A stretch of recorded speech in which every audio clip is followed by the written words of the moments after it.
So far, we have seen two important components of the reset because of this corona scare. The first one that we have discussed is that there will be a lot of free money induced in the system deliberately. And we have also established that this free money in the system is going to chase the products that are limited in number anyways, and therefore the inflation is going to rise. But what is the overall economic outlook in that case?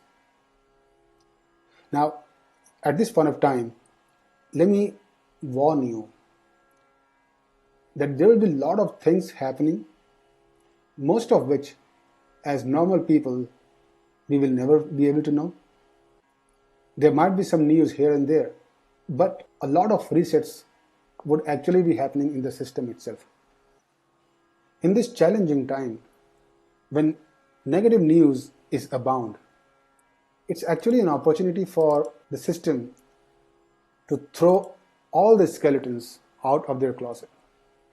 In this gloomy time frame, when everybody is scared, these companies, these individuals will come out, maybe declare their bankruptcy or declare their inability to pay the debt, whatever it is, but they are all going to come out and give out the negative news. Now, effectively, what's going to happen is that everybody will try and throw out the negative news as much as they can in this gloomy time frame, so that most of the news go out unnoticed. I'm sure a lot of bad news are going to come from various companies, from various sectors. We're already watching a lot of industries getting hit because of this corona scare. Airlines, for example. Now, obviously, because of the restraint or even closure of the airlines flying in and out of any country, the airlines are absolutely in a big problem. And therefore, some kind of bail package will have to be given to the airlines to be able to continue operating. But if we look at the time frame before the corona scare, was the airline industry doing better? And the answer is no. The airlines were actually struggling. Now, because of corona scare, some sympathy will go out to the industries that are struggling. Airlines, healthcare, tourism. These are all going to be badly hit, no doubt about it. But maybe they were not doing better anyways. But because of this situation, a lot of such industries will be bailed out, and all the bad news will get compensated and camouflaged because of this corona scare. So what happens to the actual growth? Now, this is where it gets even more interesting. We are all anticipating that the economic growth is going to take a big hit, primarily because everything is closed, people are inside their homes, factories are running at their minimum, so obviously the production is going to be minimum. GDP therefore has to drop. But after the corona scare is behind us, what's going to happen to those industries? Are we going to return to the previous productivity anytime soon? The answer is no. That's not going to happen. Now, as a matter of fact, individuals like you and me, we will not be spending a lot of money. So if we have money, we'll probably keep it for the rainy days.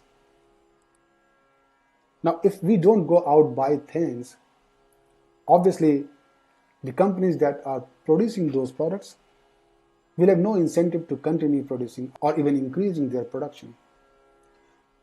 So where will this free money go? They will definitely not go towards actual production. They will definitely not go towards increasing the capacity of factories, the manufacturing, or maybe even traveling.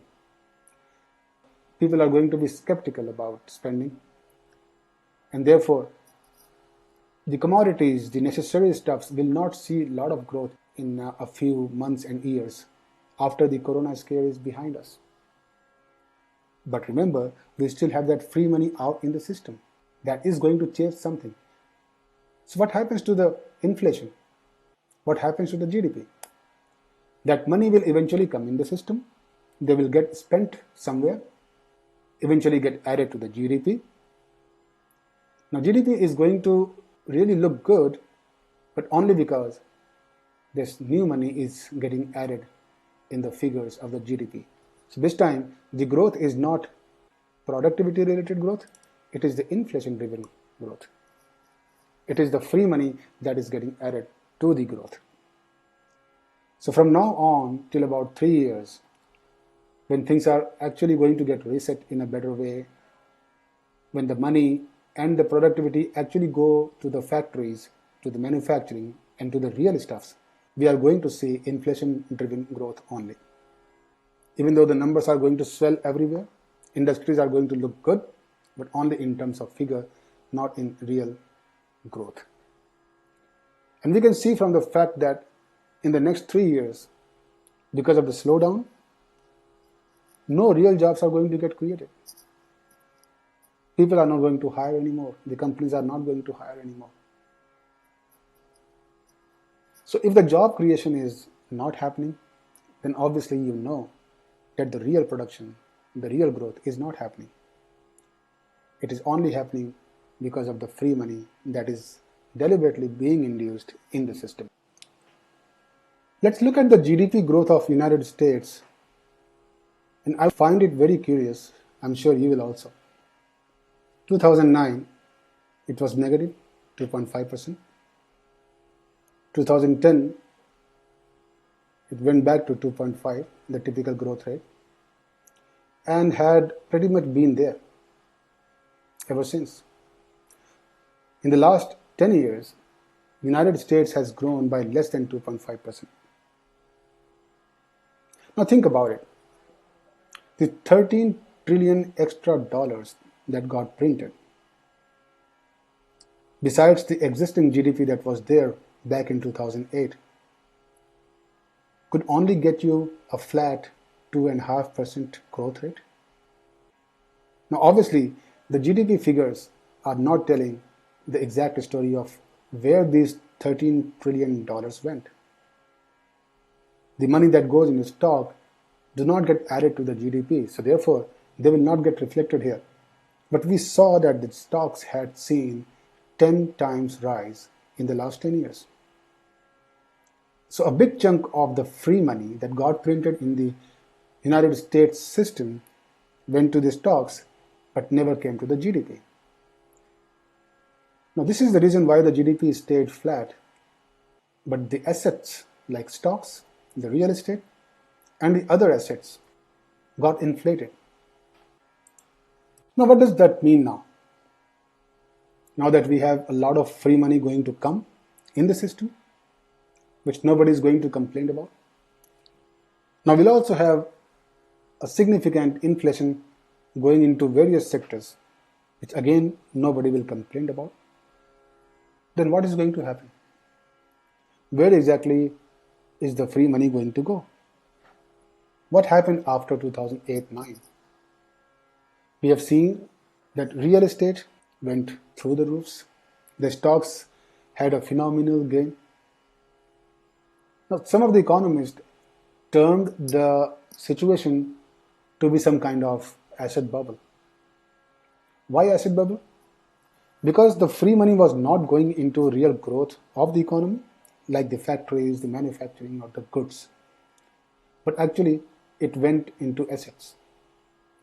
People bought safer havens because money had nothing better to do than to buy assets. So therefore assets inflated in price. So technically that is an asset bubble. Now are we going to see something similar again? In all probability, that's how it is going to happen again. It has happened many times in the history and it is going to happen again. Primarily because economies of the world today are free to print as many currency as possible. The United States, of course, is leading the pack, but it's easier for any country to print more money. Now they print either because it's easy thing to do or because they are forced to do, because the United States is doing that is a different matter. But at the end of the day, Every economy in the world is inducing currencies over currencies in their system. Now, all the new currency that is getting printed in the system is chasing the same amount of assets in the world. So, obviously, the assets are going to increase in the price, thus creating an asset bubble. So, this time, like many other times in the past, I am inclined to think in the same direction as in the past because there is no real incentive for any business to invest in growth or invest in taking risks. And because the money is very easily available, there will be no interest rates for some time. The loans are going to be coming easily. Write-offs are going to happen. So therefore, people are going to invest in real estates, the stocks. And a curious case that I personally look for is gold. Let's look at the historic price of gold. We are right here in 2008. Now, obviously, the gold had been witnessing a significant growth even before 2008. We had a sharp drop because of the subprime crisis. But watch this. 2009 till about 2012. The gold price went all the way from about $700 to more than $2,000 at some point. And this was one of the steepest rise of the gold price in the history. What happened here? I attribute this sudden increase in the price of gold to free money. Now remember, the stock price or even the real estate prices did not really move up from 2009 till 2011. Obviously, because people were very skeptical. They did not know whether the stocks are going to do well, the real estate is going to do well. It was in doldrums because of the subprime crisis. But because a lot of free money was getting printed, one of the safest places people could go to was gold. And this was the time when actually the interest in gold across the world went up sharply. And hence the price rise. This kind of price rise was never seen in the history, primarily because this kind of free money was never seen in the history. This time as well, I am very hopeful that gold is going to be seen as one of the safest havens to start with.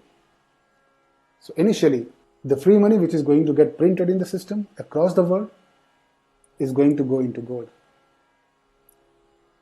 And I can explain that very easily. Look at the figure right now.